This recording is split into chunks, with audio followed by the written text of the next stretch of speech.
This is Pete Moore on Halo Talks NYC. I have the pleasure of bringing one of the most esteemed platforms in the Pilates space coming out of Tucson, Arizona, Fletcher Pilates. Kyria Sabin, who we met one time at a studio event with BFS, is joining us today. We're going to talk about the growth of Pilates. We're going to talk about her international licensing program, and we're going to talk about how awesome it is for Pilates as a return on time investment. I'd say it's the most prolific to see changes in the mirror and feel the changes in your body in the shortest amount of time. So Kyria, welcome to our show. Thank you, Pete. Happy to be here. So this started with Ron Fletcher back in '93. Do you want to just give everyone a little bit of the history of the Pilates and how this kind of has become your lifelong career and vision for the future? Sure. I started studying with Ron Fletcher in 1991 and had no intention of teaching Pilates. I was working in the art world and planning to go to law school and focus on art law. So I was on a completely different track and always into fitness and movement, and went to Ron's studio in Los Angeles when I lived there. I was directing an art gallery and caught the bug and fell in love with the work, and went to a workshop with Ron, and he said, "You should teach this work." And I said, "I'm not going to teach this work. I'm headed to law school." And at that point, no one knew what Pilates was. In fact, it wasn't even called Pilates. It was called body contrology. And but he planted the seed, and I called him up a few days later, and I said, "If I were to teach this work, how would I go about it?" Because no schools existed at the time. And so he basically gave me this. He pieced together an education going to London and New York and Houston and Los Angeles, and studying with different people and learning very specific things. And so that was my introduction. And I had Ron Fletcher as my teacher and mentor. And he studied with Joseph Pilates for 2 decades, from 1948 to 67, when Joe passed away. And I now have the privilege of running his lineage and running his school.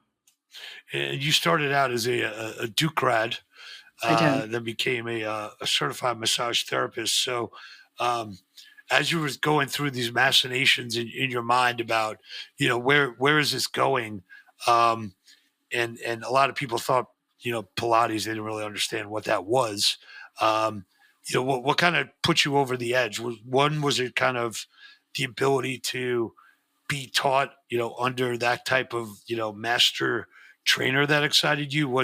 Did you do a couple of classes and say, this is something I've never experienced? What was the linchpin, if you will, for? Yeah, well, I was a client for almost a year and noticed huge changes in my body. I was used to doing extreme everything. And, whether it was running or swimming or playing tennis, everything I did was as much as hard as I could get. And when I studied with Ron, I realized that it was really the first introduction to, as an adult, to high quality movement and quality over quantity, and realized that the results were much better. It's, definitely more efficient in terms of time. So I had received a call from Karma Kienzler, who was one of the founding members of Kangen Ranch. And she was just starting a Pilates program in Tucson at the time. And I was planning my exodus from Los Angeles and wanting to go back to New York and go to law school and get back into New York is my favorite place on earth. And she said, well, would you come to Tucson for a couple of months and help me develop this Pilates program? And I thought that's a great stepping stone to getting out of Los Angeles to sort of going into the next chapter, but I never intended to devote my life to this work. And I think that the real, for me, it was starting to teach. It was working with one person at a time and realizing the impact that I could have. And I was really the only person teaching Pilates outside of Kangen Ranch in Arizona. Gotcha. And then, as you've looked at some of these opportunities, we talked just before we got on here that Fletcher Pilates exists now in Korea, in different parts of the U.S., under a licensing program. Was that something that you proactively did, or was it more of a response to, people that have experiences with you to say, we need this here. How can you make that happen?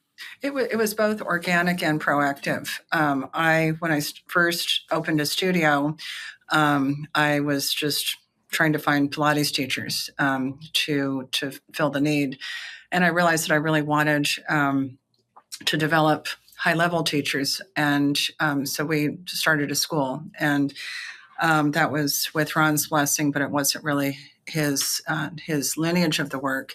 And over several years, he felt that the Pilates teachers should learn through apprenticeship. So you should basically live under the wing of someone, and when they deem you fit to teach, they sort of put you out on the floor. And convinced him that that wasn't the way of the world today, and his work would basically go away when he died. And so he agreed to look at a program that I and several of his teachers put together. And he was very much involved in the development of the program. And after we developed the program, we had people coming in from Asia, from Europe, from South America, wanting to study his lineage of the work. And what we realized is that we could reach many more people if we sent teachers to those countries. And it's cost prohibitive and really difficult for a lot of people to leave for any length of time to study this work. So it was intentional, but it wasn't. I didn't decide. I want this work to be in Brazil, or I want this work to be in Canada, or wherever it is in the world. It was very much the interest came, and then we worked with the teachers over, of course, a period of time, and then eventually, gave them the right to license the program. When you look at Pilates versus, I can become a personal trainer probably over a weekend. I could learn TRX and get a certification, over a couple of days as well. Can you just talk about and maybe reiterate what it takes if somebody becomes a Pilates instructor, especially a Fletcher Pilates instructor? How much time and intensity has gone into that? Sure. Well, we first want our students to have experienced the work. It was really amusing to me because when I first opened the school, Pilates was sort of a new thing, and it was, as it is now, it was sort of considered trendy, and people would call up and they'd say, "I want to be a Pilates teacher," and they'd oftentimes say, "I want to be a Pilates teacher." And or some version of that, and I'd say, "Well, have you experienced the work first?"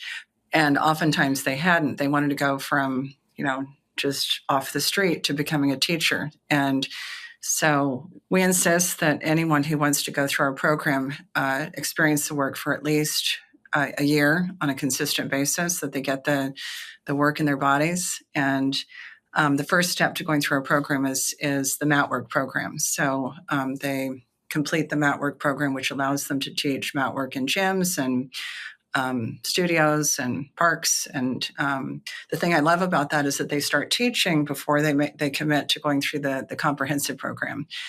And then the comprehensive program takes about a year to go through. So all told, it's probably a year and a half. And then we have advanced continuing education, which is another year. So to be a full-fledged Fletcher teacher is about 2 years. Gotcha. And how many Fletcher certified instructors are there worldwide right now? Well, different levels of teachers. I would say they're probably between 500 and 750 between the mat work teachers and the licensed providers and the fully certified teachers. As you've seen, I just read something today that ClassPass announced their top 2024 workouts, and Pilates was number one on the trends and usage and demand. When you look at some of these groups like Club Pilates, Solid Core, SLT, how does that make you feel about the exclusivity of Pilates versus now the mass market appeal? One is like, hey, like this is as big as I wanted it to be, or it's getting there. At the same time, maybe there's some things that you're like, hey, there might be some shortcuts here, or things that are not, how Joseph Pilates or Ron Fletcher, the efficacy of it maybe is maybe like, not as the technique is not what it exactly should be, but is that okay? Is it not okay? Give somebody who's been around the industry. Sometimes you're like, I like how the industry's evolved. The price point, there's no $9 Pilates, thankfully, right? No one's commoditized it. At the same time, now it's like mass market. It might be you're not using the term properly, or where are you at in that kind of yin yang of well, where at it's at? first, when Club Pilates started, I I have to admit I took issue with it. Bringing 12 bodies into a room without a lot of preparation and getting them through a workout primarily on one piece of equipment. But I think there are some very good Club Pilates teachers, and in fact, some of our teachers who've been through our program are teaching for Club Pilates, and so I think that as businesses like that have developed, they've refined their methodology. They've refined their programs of teaching, and the first rule for any business dealing with human bodies is do no harm. And so, my concern was first, are we going to see a lot of entries coming out of these group reformer classes? And is that going to give Pilates a bad name? That is happening to some extent, but it's not as widespread as I thought it would be. So I do think that people who want to learn Pilates at, say, a deeper, more comprehensive level, whether it's a teacher or a client, oftentimes the Club Pilates entree is a good stepping stone to that. So we've had several of our clients come to us and say, I've been going to Club Pilates, or I've been going to this other group reformer class for a year or whatever, and I want to take it to the next level. And so I think there are, as with anything, I think it's, there are pluses and minuses. Mm-hmm. We teach a business school class. We started doing that during COVID, and I prefer and I want people to learn during a live format. I don't necessarily want to tape it and then let them, consume it, because I don't know if they're going to fully appreciate what I'm trying to educate them on. As you see the proliferation of, now there's Pilates, reformers that are going to the home, and there's, a video screen, and you're doing, tape classes. Obviously you got the injury component to it, and the fact that people might not be, doing the exercises the way, they would be if they were, had a private or a semi-private. Are you sometimes concerned about that, or, as long as Pilates is getting out there, that they'll find their path? And is that something you would want to play in, or do you say, look, I've got a fine line of how I want to do things? Well, I think that COVID, gave us the ability to teach from a distance and teach online, and there are definitely benefits to it. I won't work with anyone who I haven't worked with in person first. So once we establish a program, and if they have a home studio or they're on vacation at their second home or wherever in the world, I'll work with them. But I consider it supplemental. So to start with someone online, I think it's difficult. It's not only in terms of really understanding their body from a 360-degree view, but it's also, I think you lose the energy. So it's really become a luxury to work with people in person, both for the teacher and for the client or the student. And ultimately, and I have one client who he always wants to give sort of a numerical percentage to the benefits that he receives from each experience. He says, I get about 75% when I work with you online, and I get about 90+% when I work with you in person. And so I think there is a big difference. From a standpoint of, whether it's ClassPass, Gym Pass, and now Wellness Hub, some called, eGym has some called Well Pass. People are bouncing around to a lot of different studios and modalities. If I was to put you on the spot, let's say like now, if I said to you, do Pilates and do what other exercise or group exercise program per week, because you're not necessarily going to do Pilates 7 days a week, what would be your go to either on flexibility or core that I should, do a regimen of Pilates and what? Yeah. Yeah, I used to say Pilates and cardio. So I used to say because Pilates, even when you're an advanced mover, you do get your heart moving. But a combination of Pilates and cardio is obviously super important for the heart, for the circulation, and for the brain. And as in the past, however many years, we all now know that strength training is super important, especially for women who could, be struggling with osteopenia, osteoporosis.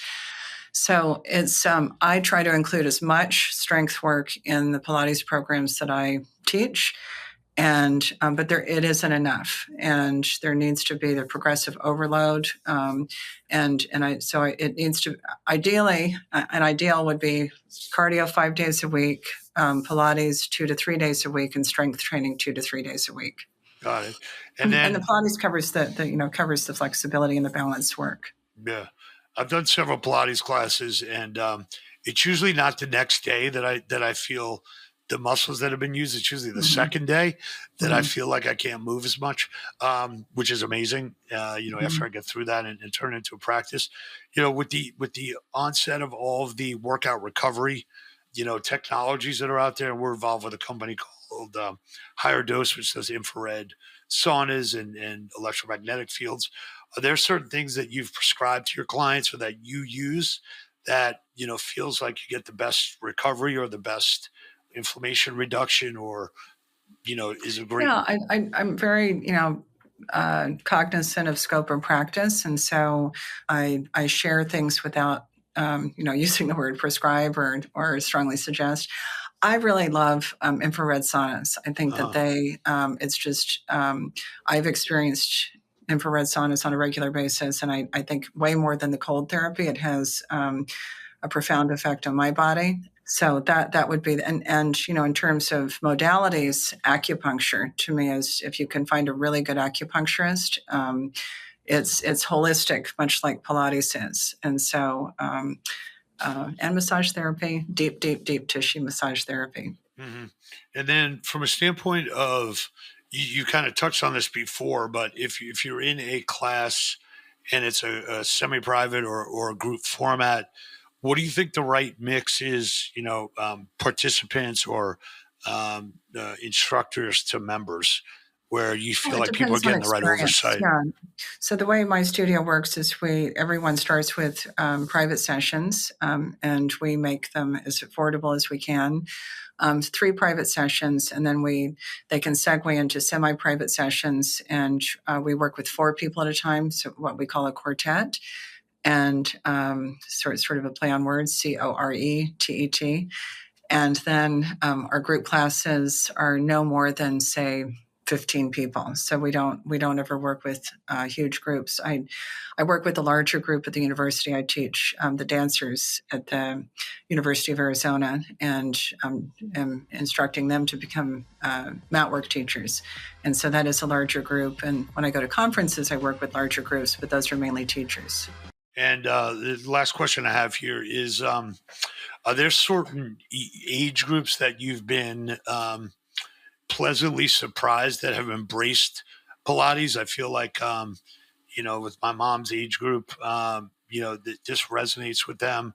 They're not really as intimidated by, a reformer or a Cadillac or any kind of, machine that maybe have a lot, it looks like there's a lot of apparatus that, could be viewed as, like going into an evil amusement park, if you will. So there's obviously a lot of kids that are doing it now, and athletes where, before you'd never think that like football players would be doing, Pilates, but they are. And they're doing dance classes and they're doing bar classes, because that's some of the movements that you need to be successful. So are there any cohorts or aha moments that people that are running a Pilates studio right now that maybe they should try and find these little pockets of demographics that they're not intuitive? The demographic that, tends to go to a boutique fitness studio, whether it's Pilates, is, it's women in their 50s and 60s. And I really enjoy working with younger people and older people. So I work with the Boys and Girls Clubs of Southern Arizona, and we're developing a Pilates program for them. And one of my passions is teaching young people about their bodies and teaching them to respect their bodies and how their bodies are put together. And my hope is that it just that knowledge would, maybe prevent obesity, maybe prevent drug abuse, maybe just that understanding of how the body is put together and how to move the body could have a positive ripple effect.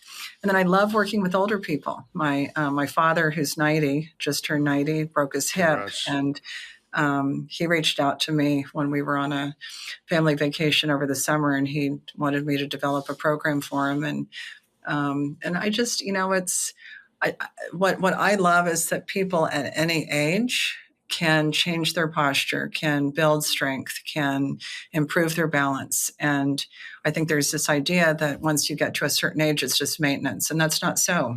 Mm-hmm. That's not so. It's, people in their 80s and 90s can make huge improvements. So do you have any quotes for us, Kyria? Any quotes that would be associated with you as a Kyria-ism? Well, it's a quote from my teacher, Ron Fletcher, and it's on the inside flap of his book, and it's movement is life and life is movement, and we get out of it what we put into it. And I love that quote. Great. Well, appreciate you making that decision not to go to law school. I think ChatGPT might take over some of the lawyers in this country by just typing in what kind of letter you need. Mm-hmm. And for the work that you've done, we think anything related to Pilates and getting people together is going to help solve some of the goals that we have. Is solving loneliness, diabetes, and obesity. So look forward to continuing to watch your growth, getting people around the world to better understand and utilize Pilates, and congrats on everything you guys have built. Thank you, Pete. Thank you so much. Great.